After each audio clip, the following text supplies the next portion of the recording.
Assalamualaikum warahmatullahi wabarakatuh. Innal hamdalillah nahmaduhu wa nasta'inuhu wa nastaghfiruh wa na'udzu billahi min shururi anfusina wa min sayyiati a'malina. May yahdihillahu fala mudilla lahu wa may yudlil fala hadiya lahu. Asyhadu an la ilaha illallah wahdahu la syarika lah wa asyhadu anna Muhammadan abduhu wa rasuluh. Allahumma shalli ala Muhammad wa ala ali Muhammad kama shallaita ala Ibrahim wa ala ali Ibrahim wa barik ala Muhammad wa ala ali Muhammad kama barakta ala Ibrahim wa ala ali Ibrahim innaka Hamidum Majid. Subhanaka la ilma lana illa ma 'allamtana innaka antal alimul hakim. Wala haula wala quwwata illa billahil aliyyil azim. Amma ba'du. Wa qala ta'ala fi kitabil karim wa dzakkir fa inna dzikra tanfa'ul mu'minin wa ma khalaqtul jinna wal insa illa liya'budun. Wa qala inna nahnu nazzalna dzikra wa inna lahu lahafizun. Wa qala Rasulullah sallallahu alaihi wasallam majtama qaumun fi baitin min buyutillah yatluna kitaballah wa yatadarasuna bainahum illa nazalat alaihimus sakinah wa ghasyiyatuhumur rahmah wa khaffat alaihimul malaikah wa dzakarahumullahu min 'indah. Wa qala khairukum man ta'allama al-Qur'an wa 'allama. Al-mukarramun, para tokoh agama, tokoh masyarakat, pengurus musalla, pengelola majelis, hadirin sekalian yang Allah muliakan dan dirahmati Allah Subhanahu wa taala. Alhamdulillah, kita selalu bersyukur kepada Allah Subhanahu wa taala. Perjalanan waktu yang kita lewati hari demi hari dapat kita isi sesuai dengan fungsinya. Waktu itu berjalan yang ketika terlewatkan dia sudah tidak akan pernah kembali lagi. Artinya 1445 Hijriah itu sudah bagian dari masa lalu kita. Tinggal kita menapaki kalaulah masih ada kesempatan ke depan. Sifatnya waktu itu seakan-akan terulang. Seakan-akan terulang dalam artian kita memfungsikan dengan berputarnya waktu itu sesuai peruntukannya. Misalnya pagi hari kita sarapan pagi. Besok ketemu lagi dengan waktu yang sama, kita pun sarapan lagi, gitu kan? Demikian seterusnya. Demikian dengan ibadah juga. Malam ini malam Rabu, ya, malam Arba. Di mana pada malam Arba sebulan yang lalu kita juga bersama di sini. Dan insya Allah malam Arba pada pekan kedua bulan depan itu kita ketemu lagi. Nah, itu kan artinya terulang seperti itu. Nah, dalam pengulangan waktu itu kalau kita isi sesuai dengan yang telah Allah tetapkan, maka itu kebaikan, itu keberuntungan, itu manfaat, itu kemuliaan. Kalau tidak, nah itu nanti akan bermasalah. Seperti saatnya makan misalnya, sarapan pagi kita tidak lakukan oleh karena macam-macam sebab. Kalau untuk ketiadaan, untuk sekarang ini alhamdulillah tidak ada orang yang ketiadaan ya. Namun mungkin ketidaksempatan, mungkin karena sibuk, karena ini lupa, akhirnya terlupakan makan. Itu kalau itu kebiasaan yang kurang baik, itu nanti akan bermasalah. Akan bermasalah, menimbulkan penyakit pada bagian perut misalnya kan, amah kronis misalnya. Nah itu akan terjadi. Sama ketika seseorang yang tidak melakukan ketaatan ibadah yang Allah tetapkan sebagai sesuatu yang wajib, itu juga akan bermasalah. Itu juga akan bermasalah. Imma itu di dunia sendiri ya, dan pasti nanti di akhirat. Nah, itu. Nah, maka beruntung kita ketika kita telah mengisi waktu-waktu yang diperuntukkan kepada kita sesuai dengan yang ditetapkan Allah Subhanahu wa taala. Ada yang wajib, ada yang sunat yang kita lakukan. Nah, ketika kita melakukan itu keberuntungan. Dan itulah sebenarnya yang primer, yang utama, yang aula ya. Itu sebenarnya. Kalau yang sifat-sifatnya rutinitas keduniaan itu hanya sifatnya ya sementara di dunia saja. Misalnya tadi sarapan, bekerja misalnya, itu kan keperluan-keperluan dunia. Itu tidak yang sebenarnya. Yang sebenarnya adalah nilai-nilai ukhrawi yang masih kita lakukan sesuai dengan ketetapan Allah Subhanahu wa taala. Nah, dan ketika kita bisa memfungsikan waktu sesuai itu tadi, alhamdulillah kita bersyukur kepada Allah Subhanahu wa taala. Nah, dalam hal talabul ilmi ya, menuntut ilmu itu bagian dari sesuatu yang juga diwajibkan. Nabi bersabda, talabul ilmi faridatun ala kulli muslim. Menuntut ilmu diwajibkan bagi tiap-tiap muslim. Apa fungsinya? Ya jelas, pertama untuk mengetahui, untuk tahu kan. Yang kedua fungsinya dalam rangka mengingatkan. Nah, itu tazkirah. Nah, itu mesti kita lakukan. Kapan saya dilakukan itu? Ada waktu tertentu. Nah, dalam keterangan yang lain dikatakan apa? Minal mahdi ilal lahdi. Dari buayan sampai yang liang lahat. Atau pendidikan seumur hidup. Terus berapa kali agendanya? Yang agendanya untuk talabul ilmi itu, yang wajibnya itu berapa? Dalam ketetapan waktu kapan gitu kan. Mengkias kepada tazkirah di hari Jumat. Jumat itu kan sekali sepekan. Sejumat itu kita melakukan tazkirah. Nah, tazkirah yang sifatnya mengingatkan tentang tugas pokok kita, ittaqullah itu kan. Nah, kalau mengkias ke situ paling tidak itu minimalnya sekali sepekan. Itu sekali sepekan paling tidak itu. Nah, kalau boleh tambah lagi kan, tambahi lagi gitu. Nah, itu seyogianya. Dan ketika kita mampu mewujudkan itu, pertama dulu melepaskan kita dari dosa. Karena wajib itu kan dimaknai dalam bahasa fikih klasiknya itu apa? Mengerjakan berpahala, meninggalkan berdosa. Hah? Jadi kalau kita menunaikan kewajiban itu kita berdosa. Yang kedua ya jelas karena kada belajar ya kada tahu. Nah, kada tahu. Orang kada tahu itu sama dengan dalam kegelapan. Karena al-ilmu nurun. Al-ilmu nurun. Nah, ilmu itu cahaya. Ilmu imamul amal. Jadi ilmu itu menuntun amal. Kalau amal tanpa ilmu, ya jelas bisa luput, bisa salah. Nah, orang yang tidak diingatkan bisa lalai, bisa lupa. Nah, ini yang kita patut syukuri ya kepada Allah Subhanahu wa taala, dan kita berharap waktu-waktu yang Allah peruntukkan yang masih kita dapati hendaklah difungsikan sesuai yang ditetapkan Allah Subhanahu wa taala. Apa saja ya yang mesti kita pelajari itu? Nah, tentu seluruh bagian daripada agama itu. Nah, diantaranya apa? Sumber agama, sumber tuntunan itu adalah Al-Quran dan Sunnah. Nabi bersabda, taraktu fikum amrain in tamasaktum bihima lan tadillu abada. Kitab Allah wa sunnata rasulih. Kepada kalian kutinggalkan dua urusan, dua perkara. Yang manakala kalian berpegang teguh pada keduanya, niscaya kalian tidak akan pernah tersesat. untuk selama-lamanya. Lan tadillu abada.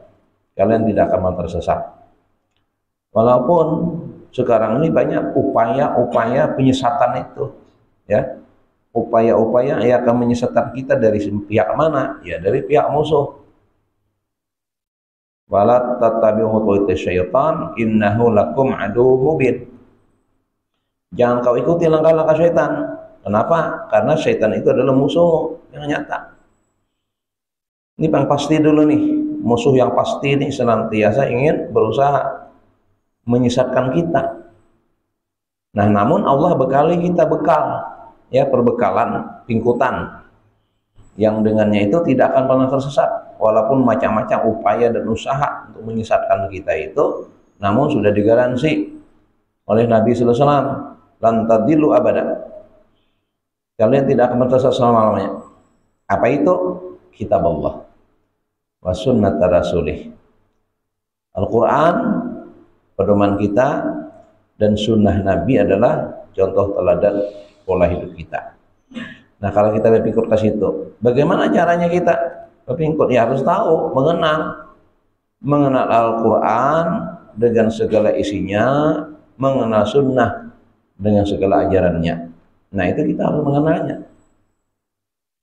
Dengan seminimal-minimal pemahaman, ya kita paling tidak mengenal makna sekilas, ya sederhana. Nah, itulah motivasi kita. Kajian kita ini adalah paling tidak mulai dari surah-surah pendek yang terdapat dalam juz amma pada bagian ujung Al-Quran, akhir Al-Quran, yang ini juga yang sering dibaca.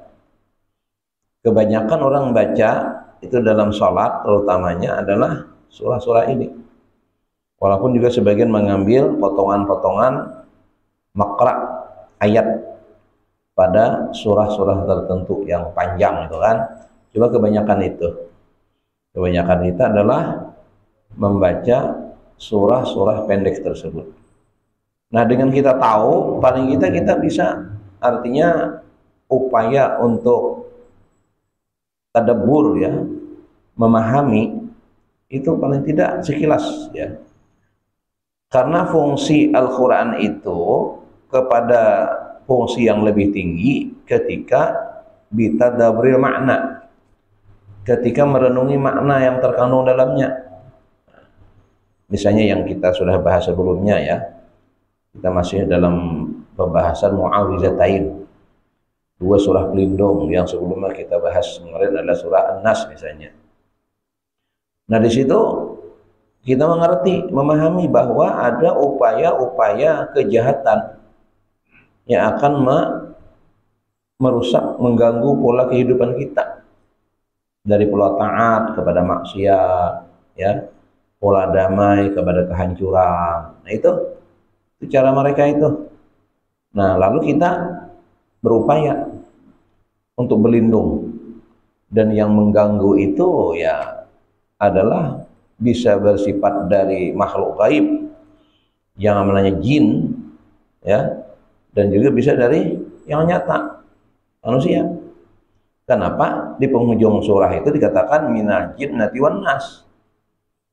Jadi yang bisa mengganggu, yang merusak kita itu tadi berupa kejahatan yang mereka lakukan itu adalah dari jin dan manusia. Apa upaya mereka? Membisikkan, ya, memberi bisikan-bisikan ke dalam pola pikir kita, sehingga kita bisa melakukan hal-hal yang sifatnya keburukan dengan cara menanamkan was-was dalam hati kita kan. Nah, itu keraguan-raguan. Ini orang kenapa misalnya kita diperintahkan pagi petang tuh zikir secara khusus, ya, dalam Al-Quran dikatakan seperti itu. Ya ayyuhallazina amanu dzkurullaha dzikran katsiran wasabbihuhu bukratan wa asila. Jelas disebut waktunya ini, ya, bertasbihlah di waktu pagi dan petang. Itu waktu blank, itu waktu kosong. Kalau kita habis asar, habis subuh, kan kadang-kadang aktivitas orang itu kadang-kadang ya sudah, ini melakukan hal-hal yang sifatnya kelalaian. Nah, itu. Nah, di situ sebenarnya kalau berdasarkan keterangan hadis Nabi Shallallahu Alaihi Wasallam, Di sanalah upaya setan itu memasukkan keraguan-raguan ke dalam jiwa kita. Kalau hatinya kosong tanpa zikir, itu dia masuk memberikan keraguan-raguan, itu menanamkan keraguan. Sehingga orang banyak ya, kalau di Banjar ini dikenal waktu sore itu ada istilah sanja kuning. Sanja kuning itu ya bahan tunggunya telah. Padahal bukan sanja kuning aja, setiap sanja itu pada hadis Nabi itu syaitan itu keluaran, menanamkan rasa ragu ke dalam hati manusia yang ketika lalai mereka masuk di situ. Nah di situ jadi sebenarnya kalau orang apa kebiasaan orang di tempat kita ini kalau sore-sore itu apa ya jalan sore-sore kan.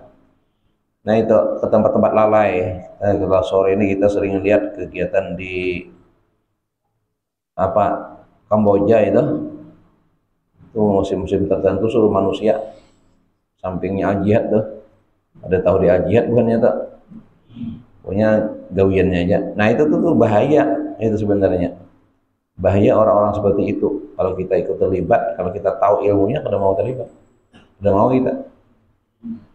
Padahal jelas-jelas di situ perintah Allah dalam Al-Quran itu, ya, itu waktu dimana setiap mukmin itu hendaklah melakukan zikir dan tasbih ketika itu. Nah itu lalu kita lalai kesukaannya itu. Nah, bukan jalan bahagia di situ, justru ketenangan itu kan zikir contohnya. Jadi kita justru berlindung. Caranya kita mengamankan diri, bersuci ketika itu, kita bersih-bersih, mandi kalau perlu mandi ya, berwudu, persiapan maghrib, itu yang kita lakukan. Bukan ngabuburit ya, bukan KKN punyuk-punyuk narai. Nah itu kan punyuk-punyukan, itu tidak dilakukan bagi orang yang memahami hakikat kehidupan tadi. Nah, justru disuruh ingat, kita lalai. Nah, wah ini kan rame pasar Tungging itu sore itu sudah tradisi dari pasar Tungging. Itu sebenarnya kalau dalam sudut pandangan kita ini kurang pas itu. Ya kalau kita paham, kita mengerti, justru Rasul sallallahu alaihi wasallam menyuruh kita untuk menyuruh anak-anak kita disimpunakan waktu itu. Naik rumah, masuk rumah, dimandikan, diberikan pakaian yang bersih dan harum gitu kan, untuk menghindari upaya syaitan tadi mengganggu kita. Nah kita masuk dalam surah Al-Falaq. Ini muawwizatan yang kedua, kalau urutan dari bawah lah. Kalau dari atas ini yang pertama sebenarnya, setelah Al-Ikhlas, Al-Falaq, An-Nas. An-Nas itu terakhir.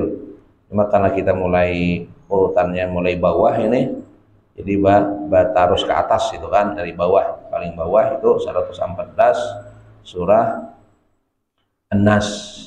Nah, masuk poin ke 2, 113. Surah 113 adalah surah Al-Falaq ya.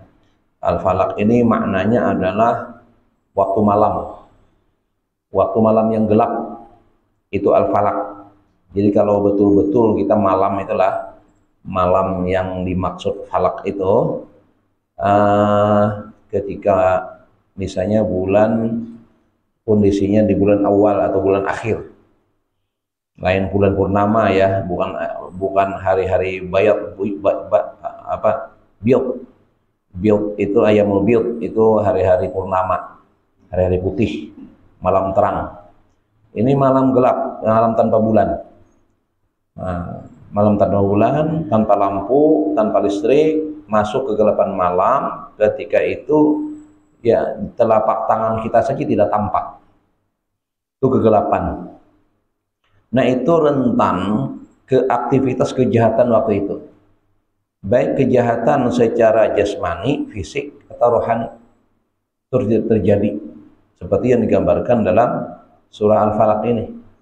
Ya, itu aktivitas manusia ketika itu banyak terjadi kejahatan, dan kondisi manusia waktu itu banyak yang dalam artian lalai ya. Karena apa? Karena dalam keadaan tidur, dan tidur itu adalah setingkat di atas pada mati. Jadi hakikatnya sama mati itu. Orang tanpa daya, tanpa kuasa, tanpa kekuatan. Artinya orang mau memperlakukan kita dengan cara apa bisa ketika itu. Kalau kita sedang dalam keadaan tidur, karena tidur itu sudah di luar kesadaran. Artinya orang mau memperlakukan kita bagaimanapun bisa, kita tidak bisa apa-apa karena kita tidur. Itu kan. Makanya orang bangun tidur itu kan doanya apa? Alhamdulillahi ahyana ba'dama amatana. Ba'dama amatana kan. Jadi kita bangun setelah kematian. Makna kematian, tidur itu sama dengan kematian. Lemah kita. Maka orang-orang jahat leluasa ketika itu akan berlaku. Nah, kita disitulah penting bersandar kepada Allah yang Maha Hidup. Ya Allahu la ilaha illa huwal qayyum la ta'khudhuhu sinatun wa la naum. Allah tidak tidur. Ya, Allah tidak tidur. Jadi kita berlindung kepada Allah yang menciptakan waktu itu. Nah, itu. Jadi di sini kita disuruh berlindung dari berbagai macam kejahatan. Kita lihat ayatnya, di sini ada semacam perintah. A'udzubillahi minasyaitonirrajim. Bismillahirrahmanirrahim. Qul a'udzu birabbi al-falaq min syarri ma khalaq wa min syarri ghasiqin idza waqab wa min syarri nafasati fil 'uqad wa min syarri nafasati fil 'uqad wa min syarri hasidin idza hasada. Nah, artinya qul, katakan wahai Muhammad sallallahu alaihi wasallam, a'udzu, aku berlindung, bi, dengan Rabb, Tuhan yang mencipta. Rabb itu yang mencipta, yang memiliki, yang memelihara. Apa yang Allah pelihara, apa yang Allah ciptakan?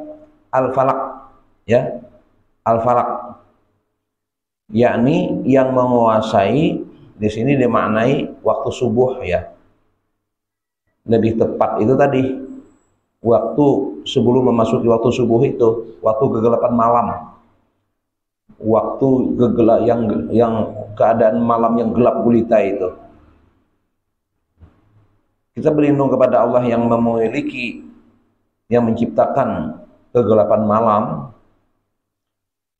Untuk apa? Min syarri ma khalaq, dari kejahatan yang telah Dia ciptakan. Ya, dari kejahatan dari makhluk Allah yang diciptakan. Jadi Allah tuh ya menciptakan makhluk, di mana makhluk itu ada yang berbuat jahat. Itu. Jadi makhluk yang berbuat jahat itu diterangkan dalam An-Nas kemarin, itu ada dari jin, dari manusia, itu kan. Dari apa lagi? Wa min syarri ghasiqin idza waqaba. Dari kegiatan malam apabila telah gelap gulita. Jadi ketika malam itu gelap gulita, maka muncul aktivitas kejahatan yang dilakukan oleh makhluk Allah itu tadi. Nah, dulu dalam satu makna hadis gini. Jadi malam itu manusia terbagi tiga. Manusia terbagi tiga. Ada sekelompok manusia yang malam itu merupakan ghanimah. Dia mendapatkan nilai-nilai kebaikan yang banyak, anugerah dari Allah Subhanahu wa taala, yang ketika dia gunakan waktu itu untuk ubudiyah, untuk ibadah, dengan mutalaah kitab, dengan qiyamul lail. Nah, ini adalah merupakan khazanah, simpanan kebaikan yang dia lakukan ketika malam disempatkan untuk, ya tidak sepul, ya tidak full malam tentu, diambil satu bagian dari malam itu untuk qiyam, untuk bangun, yakni sholat tahajud misalnya dan lainnya, gitu kan, amal-amal yang dilakukan pada malam hari itu. Ada yang zong, ya, tidak ada apa-apa, tidak dapat apa-apa. Jadi malam digunakannya semata-mata untuk tidur. Jadi guring tok semalaman. Mulai bangun berapa? Sampai subuh ya bangun. Nah malam ini zong bagi orang itu. Nah ada yang ketiga, justru orang mendapatkan dosa, kesialan, laknat ketika malam dilakukannya untuk melakukan aktivitas kejahatan. Istilah bahasa orang Bahari, ketika malam dia turun membawa linggis. Nah, apa itu? Maling. Nah itu. Sekarang bukan hanya bawa linggis lah, sekarang mungkin orang ke yang terkenal di Banjarnya Pak, HBI mungkin. Malam ada yang lain lagi tak? Oh tapi tahu ya tempat yang lain di Banjar lagi lah. Ini rame-rame aja di beberapa tempat, cuman yang lebih terkenal tuh di HBI.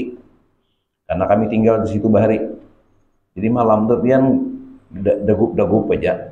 Kadang-kadang dari rumah tuh dak itu tuh aja bapaan sih orang tuh lah. Parkiran itu pian lah dari Masjid Taqwa tuh. Parkiran kalau malam tertentu tuh, pas malam pengajian bukan itu. Tahu malam tuh. Jadi mulai Masjid Taqwa itu parkiran sampai ke Muhara Bumi Mas itu.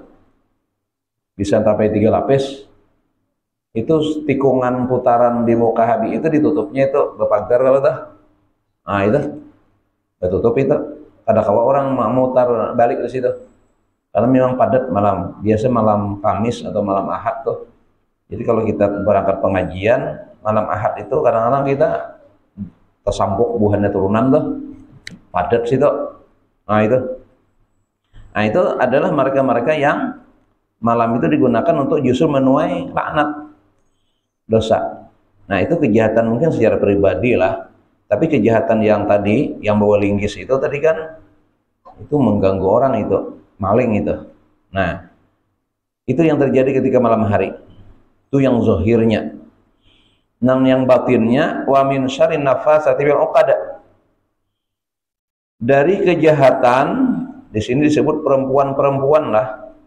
Dari kejahatan perempuan-perempuan tukang sihir yang menghembuskan pada buhul-buhul, ya, pada simpulan-simpulan. Jadi di antara ritual sihir itu untuk menyerang orang-orang yang diniatkan diserangnya itu dengan menciptakan buhul tali, semacam tali apa dari benang itu dibuhulnya, lalu mungkin dengan jampi-jampi dengan mantra-mantra tertentu ya, mantra sihir itu yang termasuk dalam dosa besar yang membinasakan itu. Nah dia tiup pada buhul-buhul itu, jadi sasarannya itu kayak iklan napasen itu. Nah Bahari ada siaran niaga, mana suka siaran niaga TVRI Bahari kan ada iklan napasin, nah orang dijerat lon tali di tenang sesak napas ya kan, ingat lebih lah iklan TV Bahari, nah, iklan napasin. Jadi orang tuh seakan-akan tak ikat kayak itu, tapi dari jarak jauh itu aktivasi sihir. Nah wadah kita mungkin seperti perang maya. Kalau di Jawa tuh ada juga aktivitas sihir itu dengan cara boneka. Boneka itu ditusuk dengan kayu gitu, maka sasarannya itu seperti kayak ditusuk gitu. Itu ada itu, tuh sihir. Itu pelakunya dosa besar itu. Ya, al-mubiqat, dosa besar yang membinasakan sebenarnya. Itu dia memperalat setan, jin kafir dengan satu MOU, dengan satu perjanjian yang mereka itu sebenarnya kada mau rugi bang. Nah pastinya itu untung, jadi mau kerjasama itu. Nah justru kita yang dipejuntanginya seperti itu hakikat sihir telah. Nah itu ada aktivitas itu dan bisa saja kita jadi sasaran. Kenapa? Nah wa min syarri hasidin idza hasad. Dan dari kejahatan orang-orang yang hasad ketika dia hasad. Kita ada tahu, kita baik-baik saja, kita jujur-jujur saja, kita melakukan hal-hal yang wajar-wajar saja, tapi kita ada tahu perhatian orang, ada tahu kita. Nah, ada yang mereka hasad itu kira dengkinya, pada nyaman lawan kita. Hasad itu, dengki itu, istilahnya ada istilah SMS kuadrat, SMS pangkat 2. Apa itu? Susah melihat orang senang, senang melihat orang susah. Itu ciri dengki sederhana itu. Bila kita tuh senang melihat orang susah, itu termasuk ada penyakit dengki tuh. Senang melihat orang susah, mahapusaan lagi. Sianu bangkrut bayar, hapus tuh ya. Nah, hati-hati tuh. Itu bisa kita karena penyakit itu, mestinya kan muslim itu bersaudara. Seperti bagian tubuh. Kayak Allah dalam hadis lah. Nah, bila satu tubuh merasa sakit, maka dirasakan sakitnya oleh seluruh tubuh lainnya. Jadi mukmin muslim itu seperti jasad, seperti satu tubuh. Nah, ketika ujung kaki kita nih, kelingking kita nih, kaki kelingking yang paling pojok di bawah itu nah, kukunya gini, kadang-kadang ada karuan kubah kuku tuh kasihan. Nah, itulah takana batu atau takapit pintu, sakit tuh. Apa jadi muntung? Aduh, mata baju mata terpancar, tangan memusut. Kenapa? Ya bersaudara. Kalau muntung mahapusakan, hapus itu ya. Itu kan lucu. Itu ada waras, itu orang gila namanya. Nah, berarti ada yang dikasih penyakit di situ. Nah, jadi kalau ada saudaranya merasa menderita, dia senang, nauzubillah. Itu ada kerusakan sini. Nah, saking rusaknya, ya kada nyaman orang nyaman. Lalu dia berusaha untuk menghilangkan kenyamanan pada orang itu dengan cara macam-macam. Secara fisik, kirinya preman kah, mengganggu tujuannya. Nah, duitnya nah, ganggu tuh di tempatnya tuh, kayak apa, kayak menggawi timbai batu, apa kah. Nah itu kan, nah, supaya orang di rumah tuh merasa ada nyaman, gelisah gitu kan. Nah, kada bisa kayak itu, ya tadi datangnya ke dukun, tukang sihir, kawal ajar menggawiakan ini sesuai upahnya, itu kan sesuai upahnya itu macam-macam. Bisa dalam hal dagangan, jualan, dalam pangkat, jabatan, itu bisa terjadi itu di tempat kita. Hal-hal itu ramai, walaupun kita ini ya mayoritas muslim lah, tapi kadang-kadang karena pikiran jahat tadi sudah kada tahu, kada ingat, kada tahu di iman lagi kajiannya kok ada daknya urusan itu. Apalagi pian kalau kisah di negara lain kayak di Taiwan itu mayoritas kan itu non muslim itu. Oh, aktivitas sihir ini luar biasa di situ tuh. Jadi semuanya itu berbau ritual sihir itu. Yang pernah lo dapat informasinya itulah apa aja gawian, termasuk dunia pelacuran.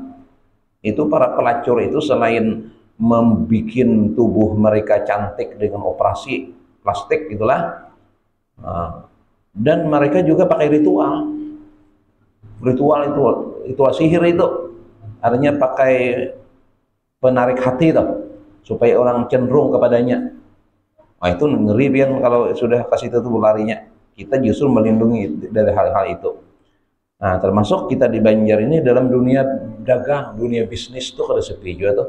Persaingan sekarang tuh caranya yang pernah kita ketahui itu caranya itu ritualnya mengambil, mencuri lah pengikat kain kafan itu yang sudah dimasukkan ke dalam kubur itu. Jadi mayat tadi sudah masuk kubur, dilepasi kalau lah. Nah dengan culas itu diambilnya ketika nyuruh melapas pengikat tubuh jenazah tadi, apakah di kepala, apa di kaki, itu nah hal diambil, maksudnya kantong itu oleh si dukunnya itu disuruh dibakar itu, habunya dibawa lalu dimasukkan oleh dukun tadi ke botol yang mungkin ada minyak apa begitu. Nah itu dikuburkan atau ditempatkan, digantung di toko atau di warung yang dia dengki tadi itu, maka kondisi toko itu kayak kuburan, ada berkurang lagi tuh warungnya ke apanya kah. Nah itu ritualnya itulah itu, nauzubillah, itu dosa besar pelakunya, tapi insya Allah itu tidak akan berdaya kalau orang itu amalannya ini memelihara diri, dengan membaca muawwizatain. Nah itu tidak akan berlaku itu. Nah, makanya ini termasuk kalau dalam zikir pagi petang ini termasuk yang dibaca. Coba tak? Yang sore-sore buka habis asar adalah radio Al-Jihad, ada zikir pagi petangnya. Radio apa? Malahura nih. Syarifah Salihah atau masjidnya. Gema Madinah. Radio Sabila juga. Pokoknya di rentang waktu antara asar sampai ke maghrib itu ada, tambah habis yang subuh. Itu yang dibaca pertama ayatul kursi kan, al-falaq, al-ikhlas, al-falaq, an-nas, itu kan tinggal tuh. Karena memang dia pelindung. Nah, kalau kita membaca itu dalam zikir pagi petang kita atau waktu tidur kita, waktu guring itu termasuk. Ya. Kalau Nabi itu yang dari Sayyidatuna Aisyah itu membacanya di pengangkat tangan, disapukan ke seluruh tubuh. Nah, jadi artinya kita berlindung kepada Allah dan Nabi menyunahkan itu ritualnya. Jadi ditiup akan sapukan ke seluruh tubuh, nggak guring. Nah, ini bacaannya tuh caranya. Tahu kita fungsinya dan itu. Nah, ketika kita keluar rumah, kita keluar dari rumah melangkahkan kaki sambil baca doa ini, baca surah ini. Ya. Jadi ada 4 qul. 4 qul. Qul ya, qul huwallah, qul a'udzu birabbil falaq, qul a'udzu birabbin nas. Yang kita dianjurkan itu menjelang tidur, nah, ketika kita di jalan untuk dapat perlindungan. Kenapa 4 itu? Nah, al-kafirun itu melindungi kita dari sifat-sifat kekufuran. Jadi kita akan terlibat dalam aktivitas kekufuran, melindungi diri kita. Jadi kenapa kita membaca surah itu? Nah, karena bisa saja perilaku kita ini membawa pada kekufuran. Pikiran-pikiran juga merusak keimanan. Nah itu. Nah, satu itu. Terus al-ikhlas itu menjaga tauhid. Jadi kekufuran dijauhi, dilindungi kita dari kekufuran dan menjaga tauhid kita. Nah itu. Muawwizatain tadi menjaga kejahatan yang berapa tuh? Itu ada 11 ayat ya 2 itu. 6 tambah 5. 11 itu ya. Nah itu kejahatan apa tadi? Kejahatan makhluk. Kejahatan ketika kegelapan malam, kejahatan para peniup buhul-buhul tukang sihir itu kan, kejahatan orang-orang yang dengki lawan kita kada tahu bang, kan urusan hati itu. Kadang-kadang orang baik di muka kan baik di hadapan kita, pandai baik, tahulah kita hatinya. Nah kada tahu, nah, termasuk misalnya orang yang datang ke rumah kita nih, orang yang datang ke rumah kita tuh kita namanya tamu kan kita sambut. Sunnahnya dengan baik. Cuman kita kan kada tahu niat orang ini akan memberi manfaat atau mudarat lawan kita. Kita kada tahu. Nah, kalau kita berlindung dengan bacaan ini, insya Allah kalau tuh ada niat mereka untuk jahat ke kita, itu kita dilindungi oleh Allah. Caranya macam-macam ada aja. Nah itu. Jadi ulun pernah lah sering ke rumah itu orang datang nang mengaku mu'alaf gitu kan, hanya masuk Islam. Nah, tapi kita ya terima aja, bagus saja. Nah, itu. Jadi pernah kita bawa kita laporkan untuk segala sesuatunya, keamanan, kenyamanan, kita bawa ke Polsek Banjar Timur waktu itu kan. Itu pernah juga kejadian itu. Nah, ulun dibilang oleh Polsek diinterogasinya ternyata bukan mu'alaf. Bukan mu'alaf, muslim juga. Muslim, cuman hendak minta bantuan cara menipu tadi mengaku mu'alaf. Nah, disuruh orang datang ke sini ya. Nah, akhirnya diinterogasi polisi, ternyata orangnya sudah berhitan, bersunat. Itu kan. Nah, berarti jar polisi orang ini udah Islam. Diinterogasinya bujur itu dugaannya. Jadi dipadahinya salah satu trik gitu. Jadi kalau ada orang nama Islam, Pak Ejar suruh bersunat. Jadi caranya itu supaya takajud gitu kan. Islam boleh aja, tapi Islam syaratnya pertama bersunat dulu.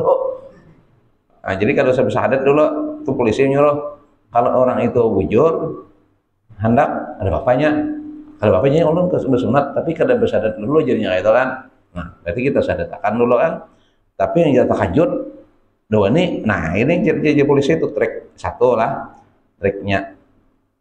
Pernah juga datang, ya memelas ini bantuan, nah, disuruh si anu datang ke wadatian, ceritain kan.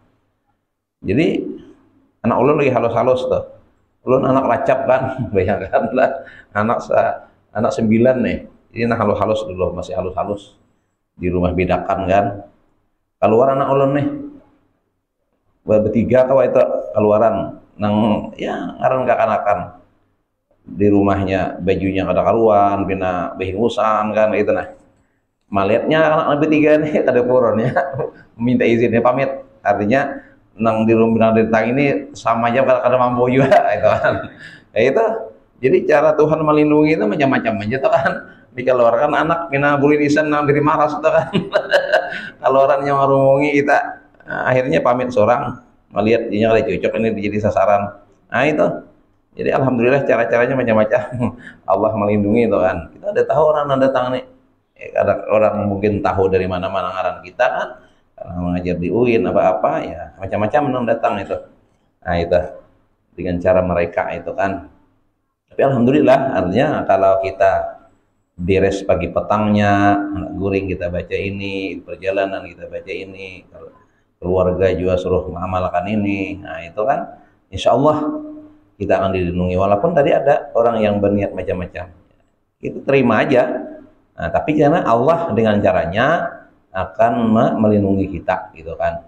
Nah, kalau hari ini macam-macam tuh, nih masuk ke WA nih macam-macam kan. Nah, bila ada undangan yang disuruh membuka apa tuh APP kah? Nah, itu hati-hati. Nah, kalau kita kada sadar kadang-kadang lalu aja nah, apalagi nang nama ini orang kita kenal, orang dekat dengan kita. Padahal di hacknya itu nomor itu. Nah, termasuk nomor ulun nih, ulun ganti juga nih. Menunggu kalau kada jadi hack juga, ini nomor nang sudah puluhan tahun nih. Nomor ulun nih cuma hari-hari orang menghubungi tawaran itu tawaran ini mau ya Allah kalau ganti ampe ya ada menghubungi lagi nya. Nah, jadi nomor kita ini kalau sudah terakses di bank, akses apa namanya pernah kredit ini itu kadang-kadang tawarinya lagi disebarnya nomor terus kita sudah. Nah, itu sasarannya. Jadi kalau kita ingin dilindungi, kita kada tahu kita ya baik-baik saja simpannya aja nomor-nomor yang ada itu kan. Nah, cuman supaya kita jaga diamankan, aman kita. Nah tadi jangan lupa keseharian kita itu untuk a'udzubillahi falaq, a'udzubirabbin nas. Nah, itu kita berlindung kepada Allah, Tuhan yang menciptakan, Tuhan yang memelihara. Nah, ini. Jadi kalau kita begitu, insya Allah tidak akan ada orang yang bisa menipu kita, yang jahat dengan kita, ya itu. Ini kira-kira untuk tazkirah kita mengingatkan kembali bahwa kita punya surah ya Mu'awwizatain, dengan memahami maknanya tadi betapa banyak kejahatan yang akan menjadikan kita sasaran. Cuman ketika kita taklukkan hati kita, tawakalkan kita kepada Allah Subhanahu wa taala, Allah yang melindungi kita insya Allah. Ini tazkirah kita, mudah-mudahan bermanfaat bagi kita bertahan, bagi khusus ulun pribadi yang istiqamah untuk menjaga dan membaca dan mengamalkan isi daripada surah yang telah diturunkan Allah Subhanahu wa taala sebagai pedoman petunjuk dalam kehidupan kita, sehingga kita senantiasa dalam pemeliharaan dan penjagaannya. Amin ya rabbal alamin. Subhanakallahumma bihamdika asyhadu an la ilaha illa anta astaghfiruka wa atubu ilaik. Wassalamualaikum warahmatullahi wabarakatuh.